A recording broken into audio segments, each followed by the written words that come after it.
Magandang gabi, magandang umaga, magandang hapon. Mga kababayan ko dyan sa buong mundo. Nandito na naman tayo. Here we are again. From Kisinova Channel. I'm trying to illustrate to you guys how I'm going to make fried rice, my Kisinova version. I'm making sausage fried rice. Okay? And samahan nyo ako. Okay mga kabayan, my friend, here we are again from Kisinova Channel. Samahan niyo ko pagluto nitong sausage fried rice.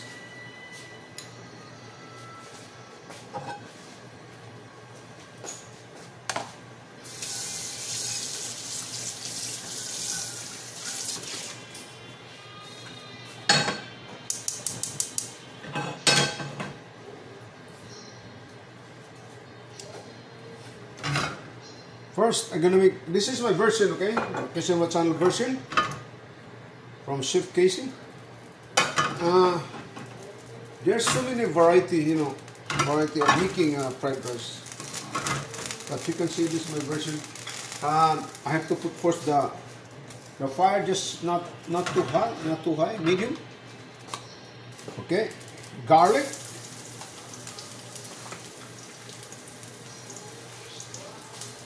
I have to put this first the carrots, diced onion,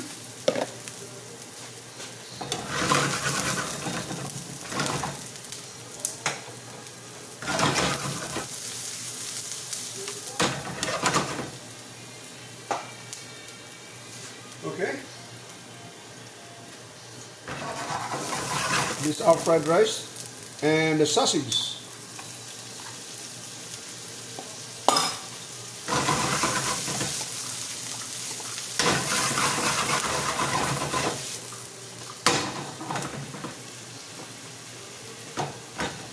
Madali lang magluto ng fried rice. It's easy to cook, you know. Lalo na yung may mga anak ka, mga pamilya ka, yung dadalian, breakfast. Madali lang, ganito. Ang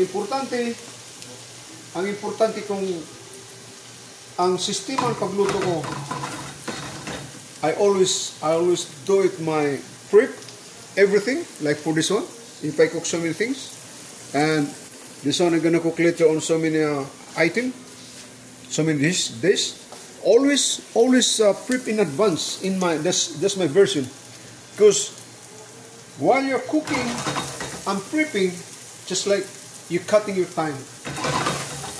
Parang lalo kung may restaurant kayo, kailangan may mga tinatawag na mise en place, yung naka-ready ng mga kagagamitan nyo, mga lulutuin nyo. Kaya mabilis ang pag-ano.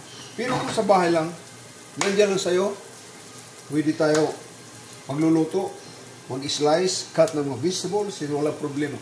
Pero kung may mga bisita ka, kailangan nakahanda ang mga condiments mo, mise en place, tawag nila. Tapos, okay, lalagyan na natin itong rice. Rice natin.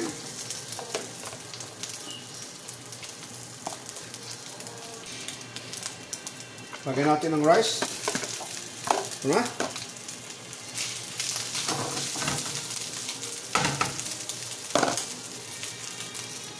Don't forget our condiment. Brown pepper. Oyster sauce. Ako, in my version, I didn't put any more soy because I don't my fried rice will turn mushy, medyo mabasa. Parang, hindi ko lang kay iba-iba tayong appetite ang pagkain natin, lalo yung kikita mga Japanese style, Chinese style. Basa ang nila yung, kasi niluluto nilang itlog. Ang itlog ko, always separate in cooking. Konting salt lang, konti lang. At saka, lagyan natin ng may lemon pepper. Kunti lang. Okay? titikman nyo palagi ang linuluto nyo kaya yun ang importante. Kaya kung may mga bisita kayo, nag-ano kayo sa restaurant, kailangan, kung sa restaurant naman, kung may restaurant kayo, kailangan pabilisan. Time is precious. Mahalaga palagi ang oras kung may restaurant ka. Kung nagsiservice ka sa mga customer mo. Pabilisan yan, 12 minutes, come out already. Lalabas kagad ang mga pagkain. Hindi na, walang pa. Kaya purang ang condiments mo, mga mise en place, palagi naka-ready ang ano mo. Titikman muna natin kung approve. Always try. Always try to taste, okay? Kailangan titikman mo palagi. Wow! Masarap! Pare, kumari may in love talaga sa'yo. Ang mga pare ko dyan, sa buong mundo, mga kaibigan ko, mga kababayan, ganito lang pagluto. Pinamilya lang ito, okay? Samahan niyo ko. Tapos na ito. Tapos na itong fried rice natin. Pupunta tayo sa itlog. Egg. I'm gonna make an egg. I'm gonna make they call sunny side up. Yung pinakamalasado pa ang yolk. Katapos ang ano niya, crunch ang ilalim.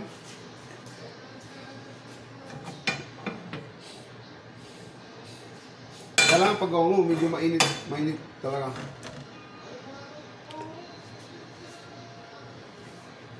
Ganito lang pag ano, okay? Always, pero gagawin ito kung expert ka na, kung sanay ka na. Ako sanay na ako na ganito. Okay? Kung sa bahay lang, tataktak mo diyan, katapos gaganyanin mo. Pero kung expert ka na, ganyan lang. Ganda na, di ba?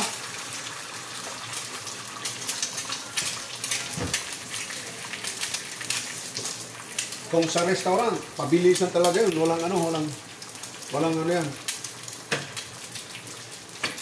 Saka, ano yung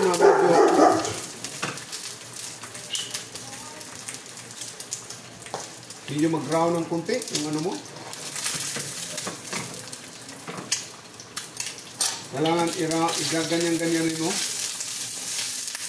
Ano mo lang kay gusto natin. On my version, I want my egg is not is crunchy underneath. The yolk is still runny. You know in sa ibang nasyon, sa Japan, China, Korea, nagluluto sila ng itlog. Yung may fried rice diyan. Binibiyak na lang sa ibabaw, hindi na ginaganyan. Tayo parang tayo pagkain itlog. Pero sa kanila, traditional nila, hindi silang kakasakit. Tayo, mga concern tayo ng mga sakit. Baka magkasakit tayo, yun ang concern natin. Pero, hindi naman masama, mag-iingat ka. Okay, ito ng ano natin, titingnan natin. This one is a crunch underneath. Ano yan? Nakita nyo? Ayan. Hindi mo na ipiplit yan, mamaya ilalagay natin. Ipiplit up muna natin yung fried rice natin. Mga kaibigan ko, mga kababayan. Okay mga kababayan? Ang iba naman, gusto nila paggandahan talaga.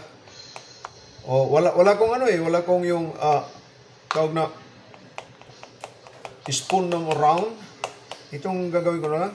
Ginagaya nila. Okay.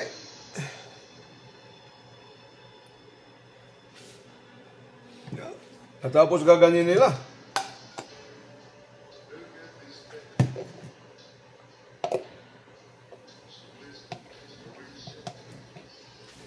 Tingnan niyan.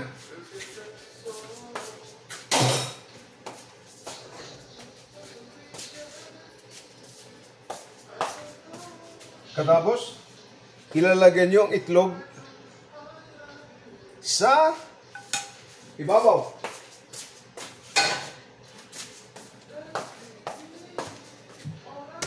Di ba mga kabayan? At lalagyan natin ng pagpaganda. Mixed herb. Pero hindi ito na kailangan basta. Pero kung gusto lang pag-design lang, pagpaganda lang ng ano, tingnan mo yan. Oh. Pero lalagyan natin ng ano, ng onion right on top of his yolk. Just like that.